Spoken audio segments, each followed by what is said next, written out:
Good evening, folks, and welcome to the Horror Corner.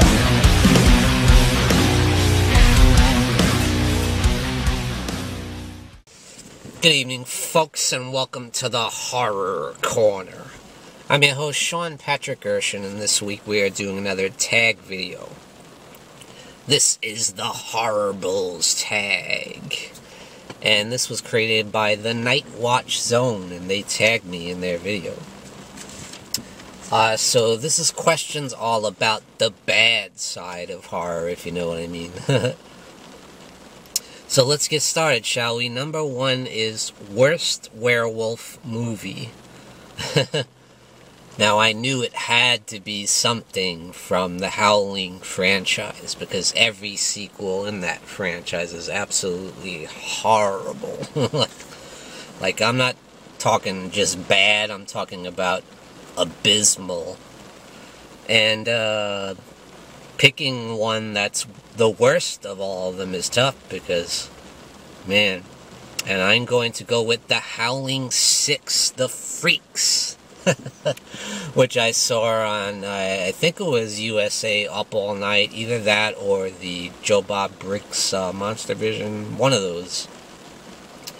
And man, it was just like, what the hell am I watching? This is a Howling movie? Takes place at a carnival with carnival circus freaks and all that? Oh my god. Number 2, worst recent bad horror movie scene. I'm gonna go with Don't Open Till Christmas, which I watched last week, and yeah, not good at all. It's a Christmas slasher movie from the 80s, and yeah, there was a lot of those in the 80s. But this is not a particularly good one. This is a British slasher film, and it actually stars Carolyn Monroe, unfortunately for her. But it is a gritty, grimy slasher in the vein of like Maniac or Nightmares and the Damaged Brain, but not nearly as good as those. It's like an inept version of those. Yeah, not good at all. It has some nasty kills, but so if you're looking for a sleazy slasher, I guess you could do worse, but it is not a good movie. Number 3, worst Stephen King adaptation. I'm going to go with The Langoliers, which was a 2-part miniseries on television, based on the Stephen King book. Man, all I can remember is that plane with the cartoon wheels. It's so bad. The CGI is so bad. I was kind of into it until then. I was just like, oh, get out of here. You know. Number 4, worst part 2 of a horror franchise. Now, I'm going to agree with the Nightwatch Zone on that. Here we go again. The Howling 2, Your Sister is a Werewolf. Otherwise known as Sturba Werewolf Bitch. What pisses me off so bad about this movie is that I love the original film. It's my favorite werewolf movie of all time.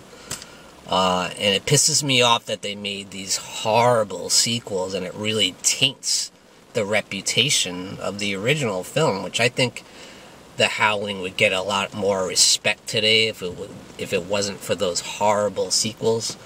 Unfortunately, they got Christopher Lee to star in this pile of dung.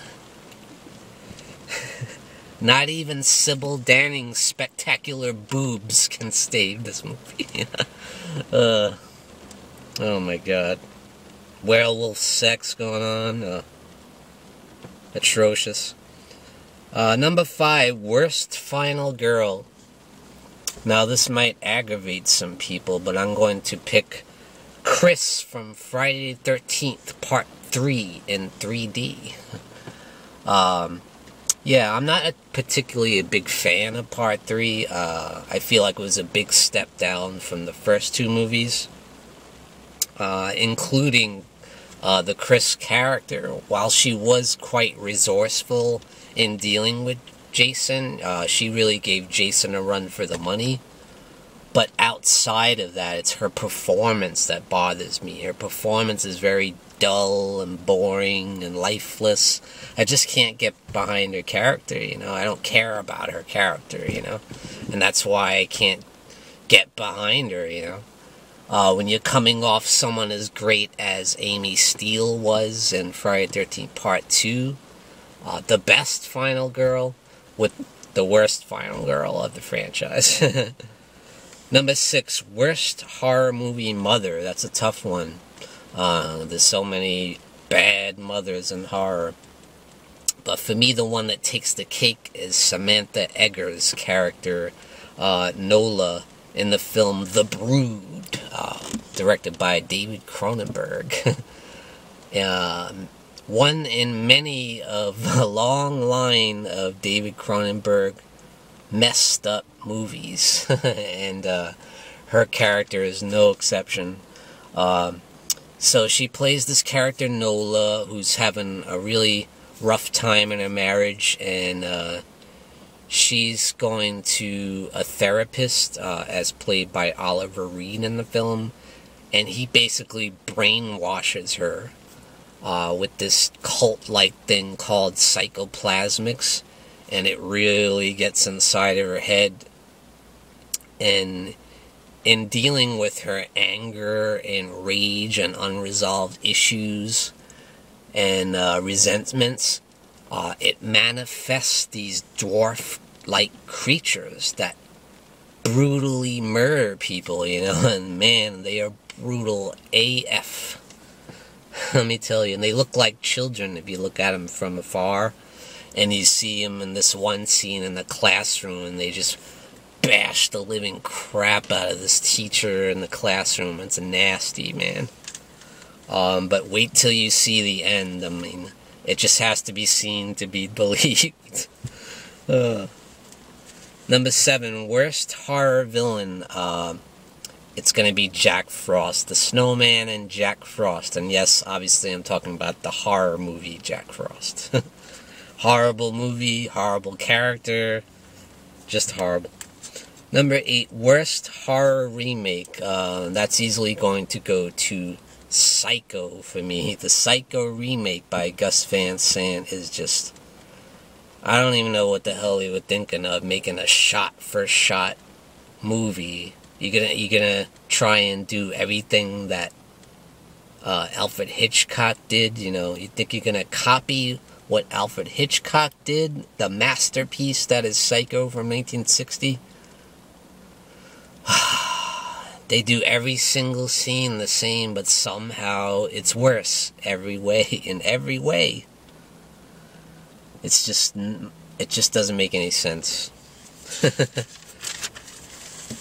All they did was add, like, sexual elements to it. They sexed it up more. There's nudity, there's a little bit more perversion to the Norman character, but it does not help the movie in any way.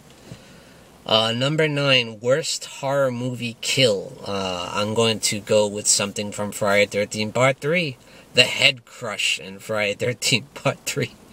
When Jason crushes the dude's head and his eyeball pops out to the screen, and it's supposed to be this great 3D effect. But it just does not hold up today at all. I thought it was cool back then, but now when you look at it, it looks pretty rough.